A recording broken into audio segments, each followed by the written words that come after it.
কষ্ট করে অনেকক্ষণ ধরে বোধহয় ওয়েট করছিলা। তোমরা খুব সুন্দর একটা ইনস্টিটিউটে আছো, মনোযোগ দিয়ে পড়াশোনা করবা, যে স্কিলগুলি অ্যাকোয়ার করছো চেষ্টা করবা ওটা যাতে কাজে লাগে।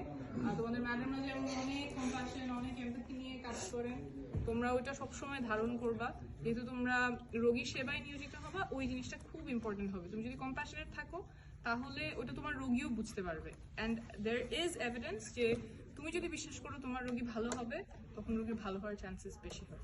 সো অনেক ভালো তোমরা মিডওয়াইফস নার্সেস হও, ভালো মানুষ হও। এবং এখন তোমরা যে স্টেজটাতে আছো, আমি জানি অনেকেই নিশ্চয়ই বলেছে খুব সুন্দর স্টেজে আছো, কিন্তু আসলেই সুন্দর স্টেজে আছো। এই সময় তোমার নেক্সট 5 ইয়ার্স 10 ইয়ার্স কী করতে চাও ওই প্ল্যানটা করে ফেলবা। এবং ওই প্ল্যানটা করার জন্য এখন কিন্তু তোমাদের কাছে অনেক রিসোর্স আছে, ম্যাডামরা তো আছেই, ইন্টারনেট আছে, তোমাদের স্টারলিংক আসবে কয়েকদিন পরে। So you have the whole world in your hands, right? So কি করতে চাও, কিভাবে করতে চাও